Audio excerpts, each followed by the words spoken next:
Eu quero, a esse propósito, porque isso é sério, gostaria de fazer 3 comentários. E o primeiro é este. É apenas uma pergunta. Uma pergunta que certamente estará no espírito de todos os portugueses. Mas será deste discurso que o país precisa? Será que o país precisa que lhe falem em ameaças de crise política? Ou que lhe falem em ameaças de instabilidade política? Mas será que agora que a economia recupera, agora que o emprego parou, que o desemprego parou de crescer, e agora também que a crise financeira internacional está a ser combatida, este é o momento para lançar no país o discurso da crise e da instabilidade política? Certamente que não. Era mesmo a última coisa que o país precisava.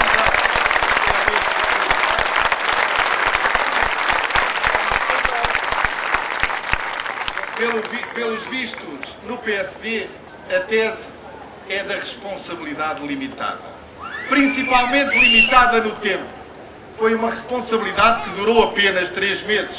Em março apoiavam o PEC, pois agora em agosto estão contra o Programa de Estabilidade e Crescimento.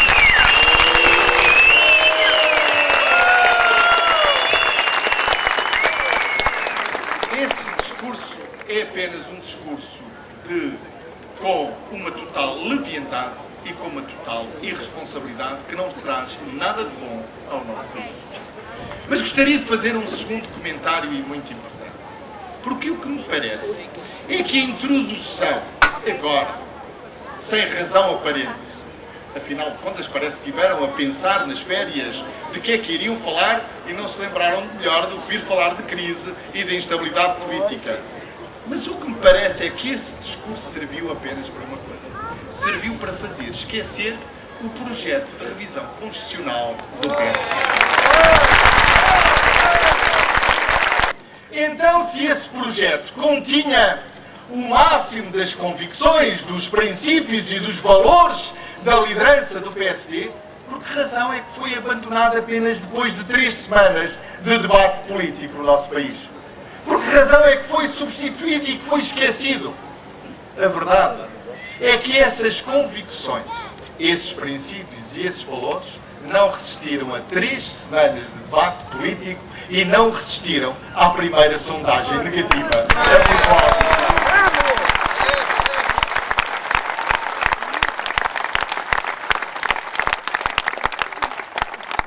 E mal anda uma liderança quando hipoteca as suas convicções mais profundas ao andamento dos inquéritos de opinião. Porque quando uma convicção de um político está subordinada ao que dizem as sondagens, essa liderança perde aquilo que há de mais precioso, a credibilidade do discurso.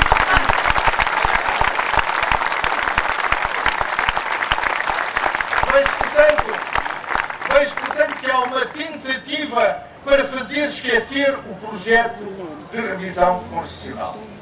E eu digo, pior do que não ter agenda, pior do que não ter agenda política, é ter uma agenda e fazer tudo para esconder. Isso é que não é bonito em política. E esse projeto de revisão constitucional é um projeto tão extremista e tão radical do ponto de vista ideológico que merece ser debatido no nosso país. E o PSD pode fazer o que quiser, mas não fugirá a esse debate.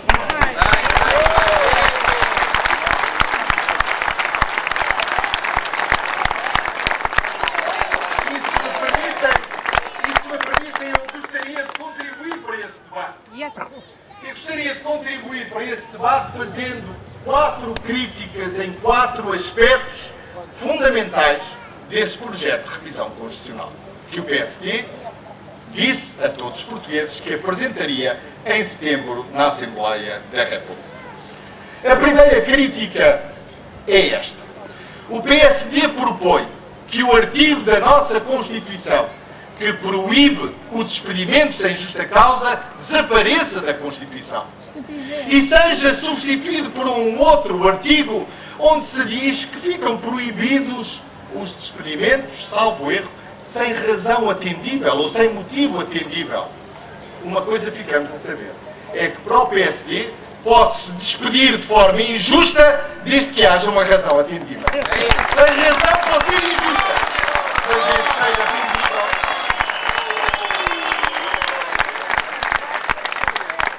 Eu quero dizer mais. É que esta proposta do PSD põe definitivamente em causa aquilo que era um consenso social no nosso país que tem mais de 30 anos. E um consenso que visava a proteção da parte mais fraca na negociação laboral.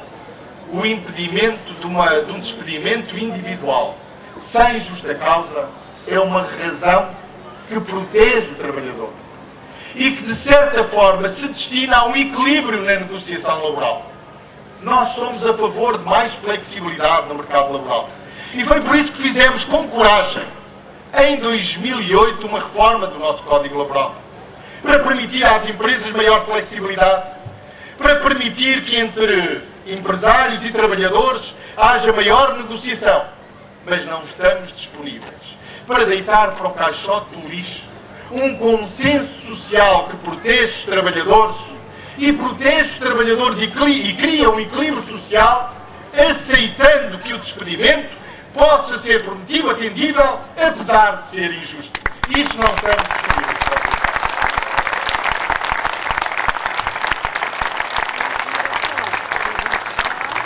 Depois, o PSD propõe também o seguinte: é que o artigo da Constituição que prevê que o nosso Serviço Nacional de Saúde preste serviços a todos os portugueses de forma tendencialmente gratuita desapareça da Constituição e seja substituída por uma expressão do estilo: o Serviço Nacional de Saúde deve prestar cuidados de saúde aos mais desfavorecidos e àqueles que não têm meios. Pois eu quero dizer-vos o seguinte: o que isto significa é que o PSD deseja duas coisas. Em primeiro lugar, que os portugueses paguem a saúde através dos seus impostos, mas que a paguem também no momento da prestação de cuidados de saúde. E em segundo lugar, que o que eles veem no Serviço Nacional de Saúde é um Serviço Nacional de Saúde apenas para os mais desfavorecidos, enquanto os outros recorrerão a serviços mais sofisticados no privado, no setor privado.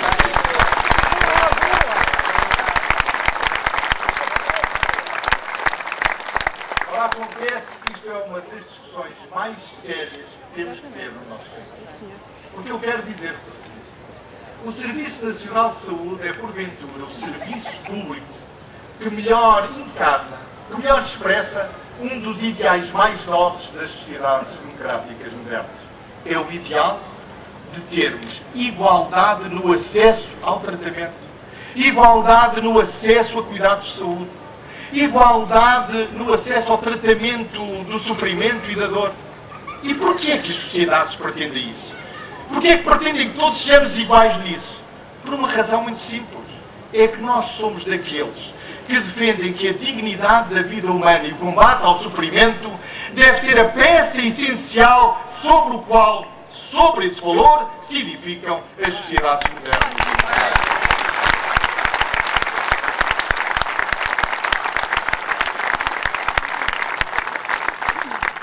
O Serviço Nacional de Saúde é aquele que garante a todos os portugueses, vivam onde viverem, tenham a condição económica que tiverem, que terão acesso ao que de mais moderno a ciência médica pode proporcionar em cuidados de saúde. E uma coisa nós não podemos aceitar: é que tenhamos uma sociedade onde só os ricos e os poderosos podem ter acesso a essas modernizações científicas na área da saúde. Nós não queremos um Serviço Nacional de Saúde que preste os mínimos àqueles que não têm recursos, enquanto aqueles que têm condições para isso recorrem a serviços mais sofisticados. E é absolutamente extraordinário que no momento em que o Presidente dos Estados Unidos, com coragem, está a fazer uma reforma nos Estados Unidos para acabar com o regime de seguros de saúde e para criar um Serviço Nacional de Saúde, haja aqui uma força política que propõe não uma proposta moderna, mas uma proposta.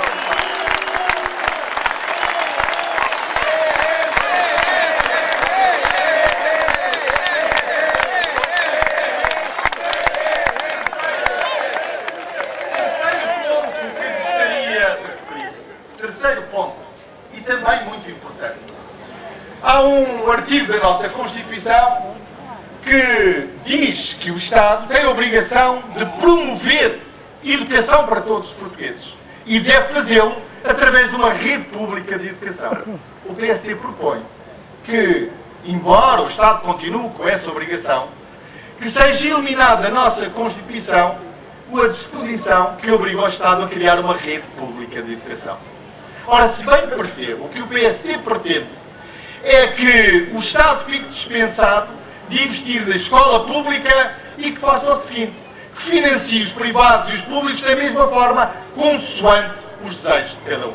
Pois eu digo-vos uma coisa, isto é pôr em causa um princípio de igualdade de oportunidades, porque a escola pública é o único instrumento que nós temos no nosso país para garantir que todos os portugueses têm acesso ao bem mais precioso, o acesso ao conhecimento, o acesso à educação, o acesso ao saber.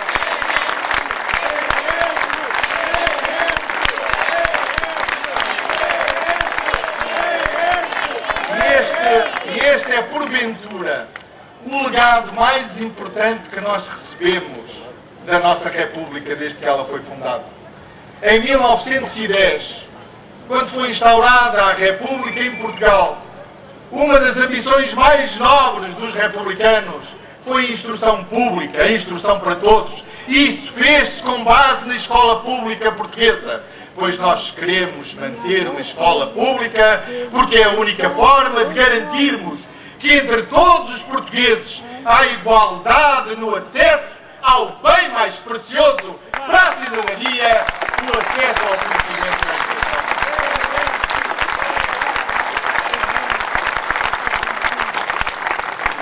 Mas ainda não acabei. Falta ainda um quarto ponto. E um quarto ponto que estranhamente tem sido pouco referido. E que é o seguinte. Há um artigo da nossa Constituição que fixa a obrigatoriedade dos nossos impostos serem progressivos. Quer dizer, a obrigatoriedade de quem ganha mais, pagar mais impostos, e quem ganha menos, pagar menos impostos. Pois querem saber que o PSD propõe que o princípio da progressividade seja eliminado da nossa Constituição.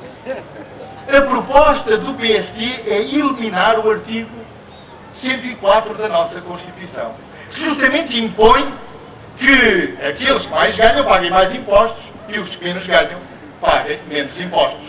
É assim que se constrói a justiça fiscal. É assim que se constrói as políticas de redistribuição. E é absolutamente inimaginável que, tendo havido um consenso em Portugal, como em toda a Europa, entre todas as formações políticas, à volta da ideia da progressividade dos impostos, venha agora o PSD propor que se elimine esse princípio da nossa Constituição. Eu acho que o PSD deve uma explicação ao país. Porquê quer eliminar a progressividade nos nossos impostos? Porque acha que todos devemos pagar o mesmo? Pois eu quero dizer que nós não achamos. Porque a progressividade dos nossos impostos é a garantia de justiça fiscal. A progressividade dos nossos impostos é a garantia da redistribuição da riqueza. E sem isso nós seríamos uma sociedade mais desigual e mais injusta. E o que é espantoso é que o PSD, com todas estas propostas, parece ter desistido dos ideais da justiça, os ideais da solidariedade, os ideais mais nobres daquilo que são as modernas democracias representativas. Estes 4 pontos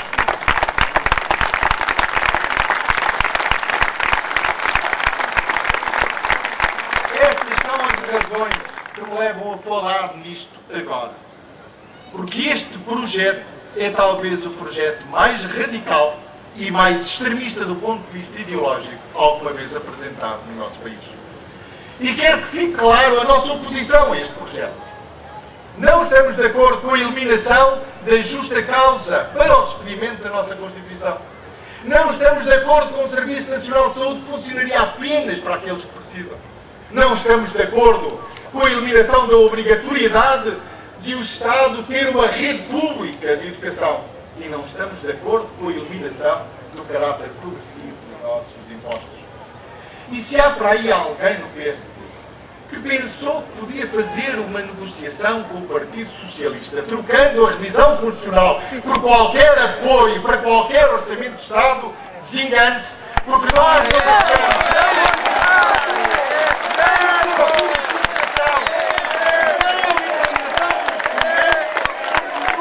apoio por mais importante que seja.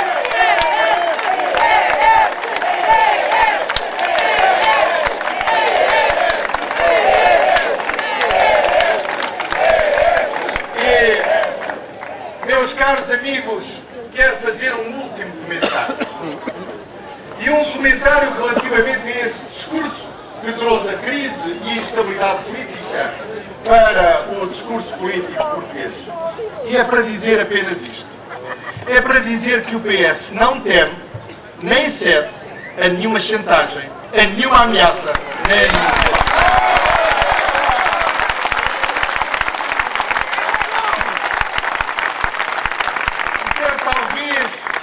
Talvez dizer mais. Talvez relembrar o óbvio e dizer que o Partido Socialista não chegou ao governo através da escada de serviço. Nós chegámos ao governo com votos. Nós chegámos ao governo apenas porque ganhámos eleições. E era talvez bom lembrar a todos que todos deviam respeitar o resultado das eleições. Porque o que eu noto, e o que eu notei ao longo deste último ano, é que há muita gente que não se conforma com os resultados eleitorais e que queira a todo custo provocar uma desforra eleitoral, custo custar ao nosso país. Isso é apenas irresponsabilidade.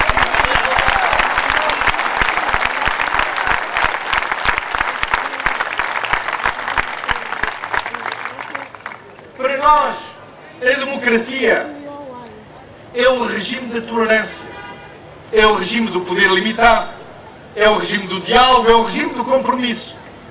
Para nós a democracia não é nem a ameaça, nem a chantagem e muito menos os ultimatos. Não é essa a linguagem que o país necessita. E por isso quero afirmar mais uma vez que nós agimos com responsabilidade e procuraremos todos os compromissos porque eles são importantes para o nosso país. Mas a verdade é que não nos mete em medo nenhum tipo de ameaça.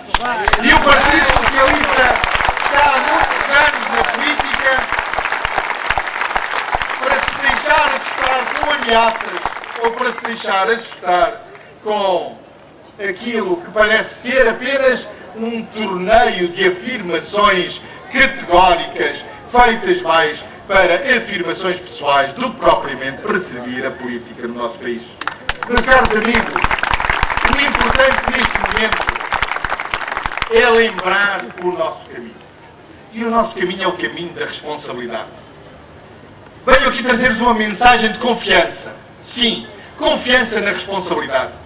Confiança em nós próprios. Confiança no nosso programa político. Confiança no rumo para o nosso país. Confiança que o nosso projeto está a fazer caminho. Confiança na recuperação da economia, na recuperação das nossas finanças públicas. Confiança também no nosso projeto de modernidade, no nosso projeto que permita que as futuras gerações não tenham que, como nós, suportar o fardo do atraso e que se dediquem aos problemas do seu tempo, que não tenham que resolver os déficits na educação, na energia ou na revolução tecnológica que está em marcha um pouco por todo o mundo. Este é o nosso objetivo. Nós estamos aqui para servir os portugueses e o nosso discurso é um discurso de responsabilidade, é um discurso de compromisso, é um discurso de confiança. Nós estamos aqui para dizer que confiamos nos portugueses, que confiamos em Portugal, que temos confiança em nós próprios e que queremos dar o nosso melhor ao serviço dos portugueses e ao serviço de Portugal. O país conhece bem o Partido Socialista e sabe que na direção do Partido Socialista estão pessoas que darão o seu melhor ao serviço do país, sem calculismos, sem taticismos, sem pensar como é que estamos agora ou depois nas sondagens, mas apenas convictos que a história do PS nos ensinou a estar aqui a dar o nosso melhor para servir Portugal e para servir os portugueses. Viva o Partido Socialista! Viva Portugal! Viva Portugal! Viva Portugal!